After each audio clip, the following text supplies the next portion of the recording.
Hello, and welcome to the Movie Universe. I'm your host, Movie Fan. Well, Christmas will be here soon, and that means we'll be watching a lot of great Christmas specials, and a few not so great ones. Today, I'm going to cover one of the worst Christmas specials that I have ever had the displeasure of coming across, and that would be The Legend of Frosty the Snowman.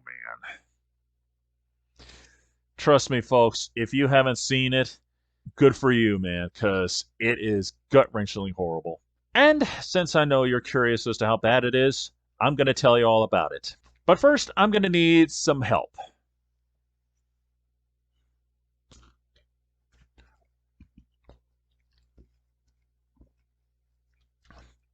Yes, folks, it's that bad. I'm drinking beer, and I usually don't do that. That should be a clue. But that's not the only help I'm going to need. I'm going to need some professional help from my good friend, the one, the only, the beautiful Bonnie from Joy Unicycle. Hey, movie fan, it's so great to see you again. Well, Bonnie, I'm glad you could be here for this, and I hope you got some good mental therapy on the sidelines because, well, you know how bad this movie is, and we have got so much to cover. Oh boy, oh boy. Legend of Frosty the Snowman. Oh boy. I don't know if I could call it gut wrenchingly horrible, especially compared to, well, fairly odder parents, which we don't need to talk about anymore. As long as they keep it to one season. Well, I think first it's best if we talk about the first Frosty story. So, Frosty the Snowman, done by the late Rankin Bass, rest in peace, both of you, was basically about Karen and her classmates all building a snowman that suddenly comes to life thanks to Professor Hinkle's magic hat. And she risks much to get Frosty to the North Pole, including trying to avoid Professor Hinkle trying to get his hat back. And in the end, he goes to live happily ever after with Santa Claus, but also promising, I'll be back on Christmas Day! So, Legend of Frosty the Snowman is supposedly supposed to be like a sequel to Frosty, even though we've had a couple more sequels before then. And this one is a big disappointment for so many reasons. But before we get to that, I'd like to start off listing a couple good things. Movie fan, would you like to start? Well, there really isn't much I do like about this movie, but I'll give it a shot. I do like the animation, it's really nice, and I do like the voice acting, especially the narration done by Burt Reynolds. And, well, that's about it. I also like the animation. I mean, it's okay. And I do admire the fact that Frosty does look like he was from the original. And no offense to Rankin Bass, but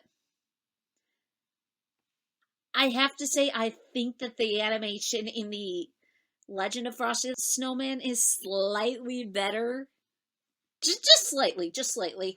I mean, it's smoother. The characters are a little smoother and less awkward moving. I mean, I like Rankin Bass. They have charming stories, very charming characters especially, but well, the animation had a certain kind of budget, which I don't blame them for. They made good with what they had. With Legend of Frosty the Snowman, I'd say that the animation was one of the best qualities. The other is, well, the voice actors. We'll get into Frosty later, but I'll give credit. The voice actors are actually trying, all of them.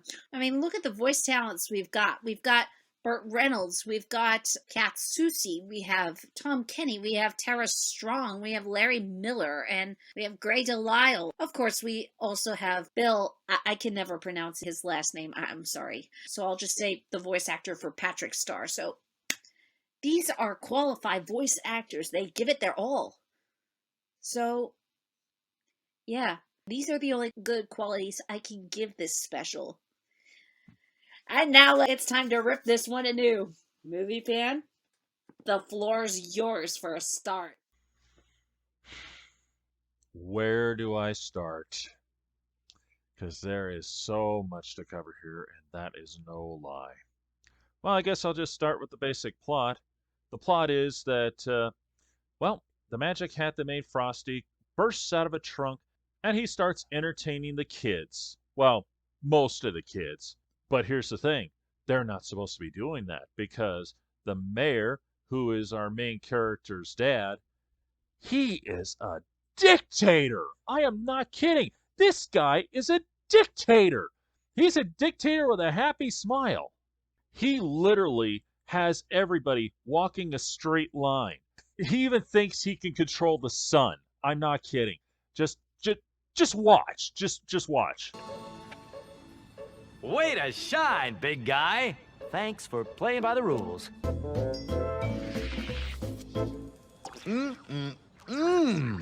Now that's clean street. Morning milk delivered? Check. Flowers and perennials in a constant state of bloom despite frigid weather conditions. Come on, buddy. Be a team player. Atta boy! And that's just for starters, because you don't really see how far this goes until Frosty starts making things a little more fun. Just watch this scene right here.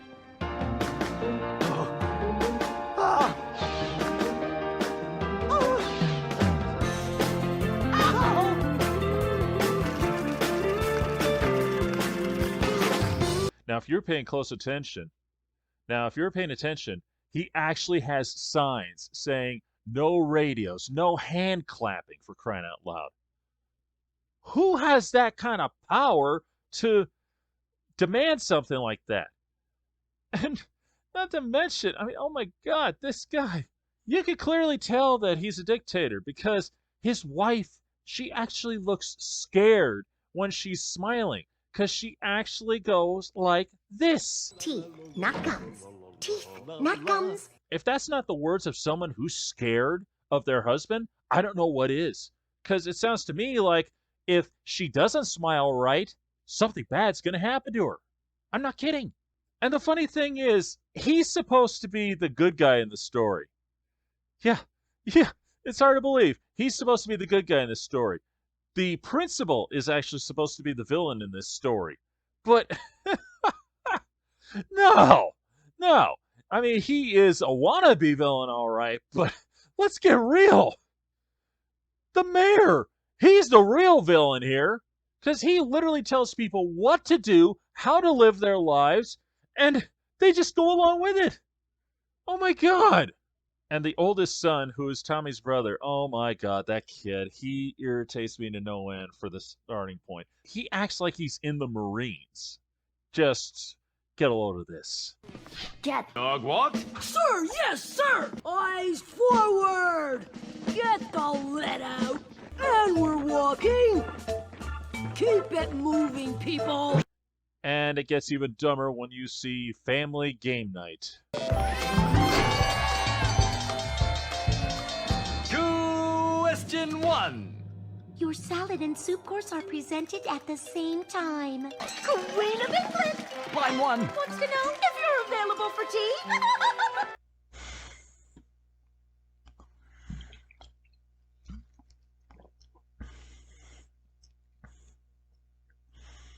Bonnie, you got anything you want to add here? Yeah, you remember what I said about the Rankin Bass Frosty the Snowman having limited animation and yet very charming characters as well as very silly and embracing it? Well, it's almost the reverse with this one. It's got really good animation, but it's got really frustrating characters. I mean, all of them. Not one of them do I really like. Even the ones that we're supposed to like. I don't like them. I don't like them for almost the same reason. They're all two-dimensional, one trope, and just... there's just something very frustrating about them. And the way that they are written. I have to agree with you, movie fan, about the mayor. But I think the bigger thing that frustrates me about him is that for a good long time, we see him as the dictator, and then we see his position being threatened by the principal, which I'll get into the politics part later. And somehow, during that time when his position's being threatened, we're supposed to sympathize with him, and we discover that he's the one who's lost his childhood to Frosty the Snowman, has to reconnect with Frosty the Snowman. What? What? Why are we supposed to feel sorry for him? Because he's the dad of the main character? And that's another thing. The main character's not even important. Not at all. The narrator actually says right in the beginning, no one needs Frosty more than a boy named Tommy Tinkerton. And he doesn't even interact with Frosty at all. Maybe he interacts with the hat, but not once does he get to play with Frosty. And he's not even the important character. Clearly the mayor's supposed to be the important character, and yet he's not treated as the important character. None of them are treated as the important character whatsoever. Yeah, and that's another key thing. I mean, here you got the main character who isn't really the main character at all. If anything, he's just there. That's about it. He's there to figure out, oh, it was my dad. He's the one who first met Frosty in that comic book. Oh, the principal's the bad guy. And it gets even stupider than that because, you got these moments where you got jokes going on, and very bad jokes, I might add. That hurt me more than it hurt you, son. Because I poked myself right there, see? Would you two can it?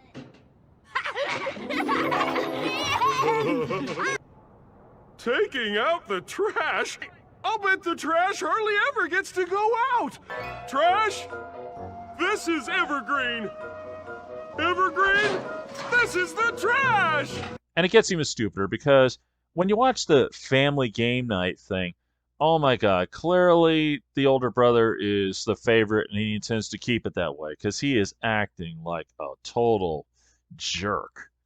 And definitely like a Marine drill instructor, that's for sure. Artichokes, asparagus, hors d'oeuvres, cocktail wieners, olives, pickles, nuts, deviled eggs, chips! And if you think that's dumb, wait till you go to Tommy's friend Walter's house. Who's there? Yeah, seriously. She is going to take care of any intruder with a can of corn. A can of corn. That almost makes me think of Paranorman when the one kid goes, Don't make me throw this hummus. It's spicy.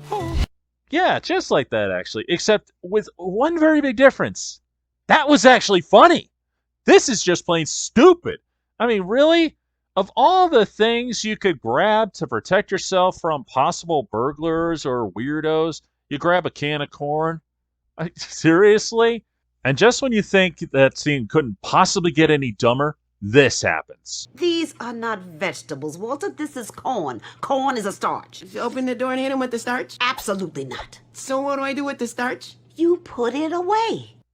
Okay, so you arm yourself with a can of corn and you have no intention of using it at all. Really?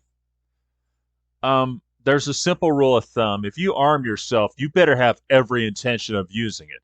That is, if you want nothing to happen to you. So, that was as worthless as it gets. Uh-oh. There's somebody knocking at my door.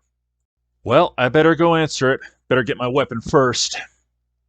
I'll be back.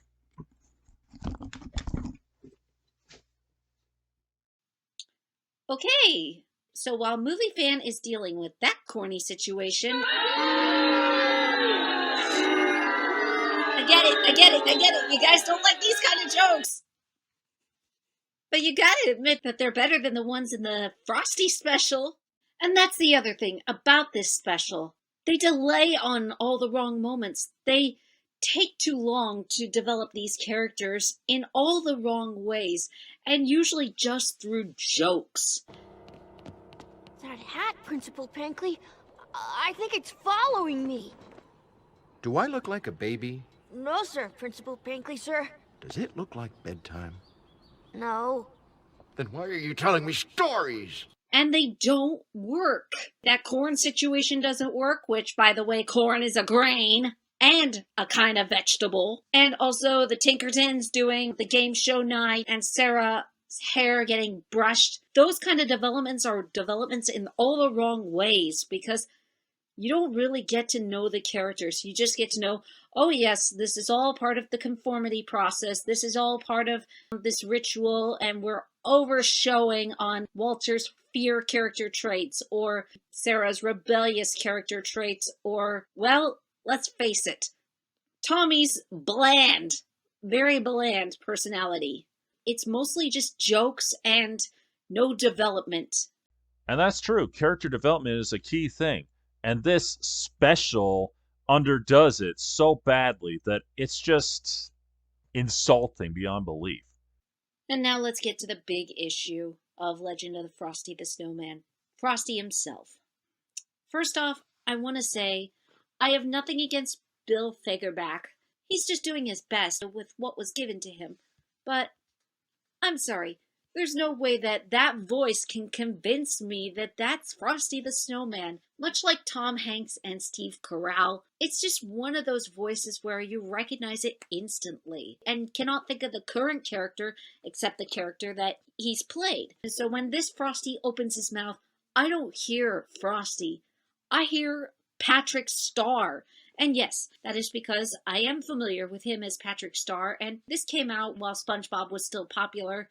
And it really shows, because the character not only speaks like Patrick Star, he acts like Patrick Star to a certain extent. I don't expect him to sound like the late Jackie Vernon, but at least have some effort. Try to have more charm and not sound dumb. I will not give flack to Bill Fagerback for what he can't help, because he's a great voice actor. He really is. Even if he will always be recognizable. But I can fault the writers for what they've done to Frosty in all the wrong ways. But let's compare Frosties again. The original version, what was he capable of doing? As long as he had that hat, he was capable of having fun, laughing, playing with kids, making snowballs quickly, and he could belly sled faster than anybody could run after him, obviously being made of snow. His biggest weakness was heat, obviously. So when the sun got hot, he did what he could to get to the North Pole as quickly as he could, but also cared for the safety and survival of Karen. What's this Frosty's limit? Well, he's clearly a lot of the times in the sunlight, and he doesn't even melt. He only melts when he falls through the ice. But apparently this Frosty can even be active without his body. And what I mean by that is, apparently his hat is alive. When was his hat alive? I recall that line from Frosty the Snowman song. There must have been some magic in that old silk hat they found. For when they placed it on his head, he began to dance around. That doesn't mean that the hat was literally alive. That just means that there was a little bit of magic in there that was able to make it come to life. Whenever the hat came off of Frosty in the original, his body froze in place. Apparently in this version, it doesn't make a difference, because apparently in one scene, he's able to interact with these two kids while at the same time, his hat, or a replication of his hat, is able to lead Tommy to the secret library. How does that work? Did he have a duplication of his hat? Somebody explain something about this. And also, apparently, he could control the weather. I don't mean that he could bring snow to the ground. No, he can literally say snow and it falls from the sky. And he could also create ice skates from icicles for Sarah. That doesn't work like that. And then, of course, he could create the most nonsensical scene, bar none. Now who wants to catch some snow?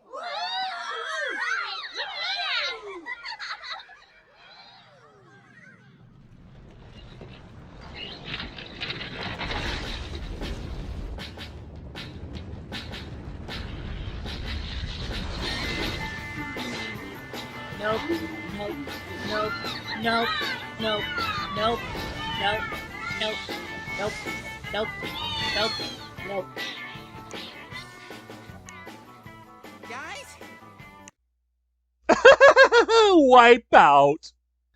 Yeah, there's no denying that that is not the way Frosty was supposed to be. I'm guessing they were trying to make him a little more magical than he was originally, but that's not the way Frosty's meant to be. It's just meant to be the hat, like Bonnie said. It's not like he brings on winter or anything. He's just Frosty. He's just fun to be with. That's about the gist of it. This goes against everything that Frosty was all about. Let's take the Rankin Bass special. What they did was they just basically took the song and went with it. Now, granted, the sequels, they took some liberties and got a little creative, and that's a little debatable on some of them. But the point is, when they made Frosty the Snowman, they kept it true to the song. Whereas for this, it feels more like a reboot. And they're doing a lot of shout-outs to the Rankin Bass version of Frosty. This is not what Frosty was supposed to be. He's not supposed to have magic powers. He's not supposed to be able to do stuff. And I can't help but ask, why did he wait so long to break out of that trunk?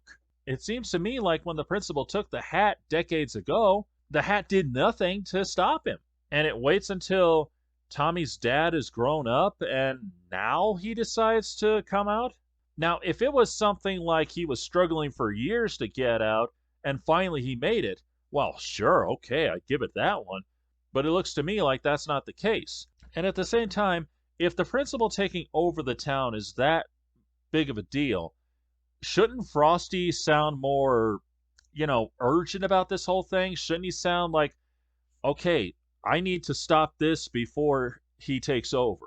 Does he go to the mayor to get his childhood back? No. Instead, he just plays with the kids and teaches them how to snowball fight and stuff like that.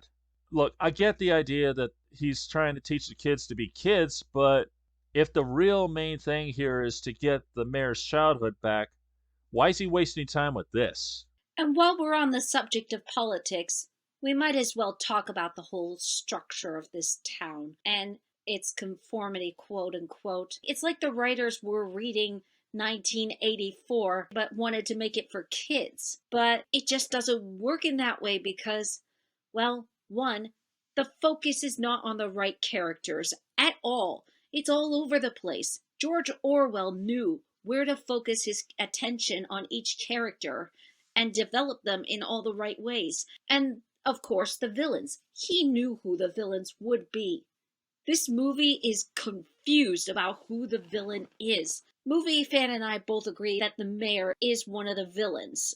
And yes, I get it. Principal Pankley counts as a villain. But really, he's not that different from the mayor.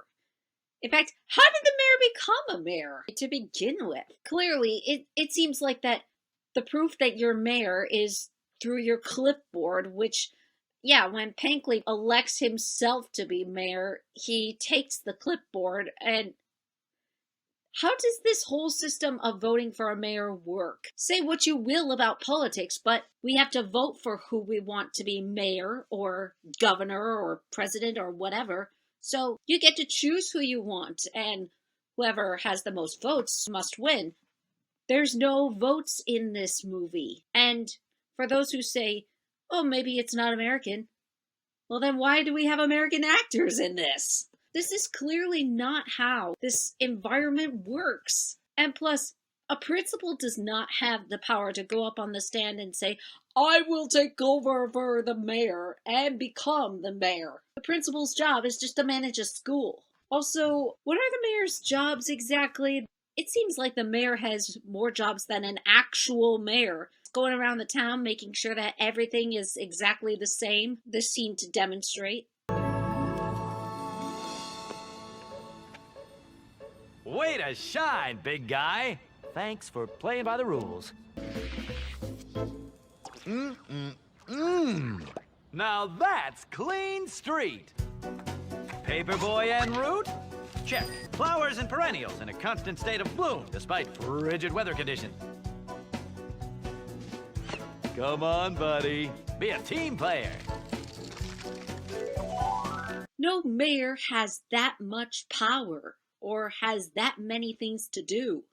Heck, no mayor's going to interrupt his entire schedule to put a dunce cap on a kid. When was the last time you saw a mayor say, "Oh, I'm very sorry, Mr. Secretary. Hold all my schedules. I need to go put a dunce cap on this kid at school who broke curfew"? When do you see that happen? Never, because a mayor knows how to put priorities in a certain order. This mayor puts priorities on all the molehills instead of all the mountains. Yes, I know. We've been griping on him like crazy, but this character deserves to be griped on in the worst possible way. As I said before, he is a dictator, and a real bad one. He's literally a dictator with a smiling face. He forces people to do stuff that they really may or may not want to do. He forces them to walk that proverbial line. Chin up and shoulders back. Eyes straight, steady gait. That is one straight line. Later on, it becomes a little more clear that there's a bit of a darker side to him than he lets on. Because, well, just watch this. 601. Come on, big guy, be a team player. There's a schedule to keep. You will rue the day. Now, think about this for a second. He got mad and threatened the sun. He threatened the sun because the sun didn't do what he wanted it to do. If that's not the sign of a dictator who is putting on a front, then I don't know what is. I mean, sure, you got some obvious ones who, they're dictators, but then you got him.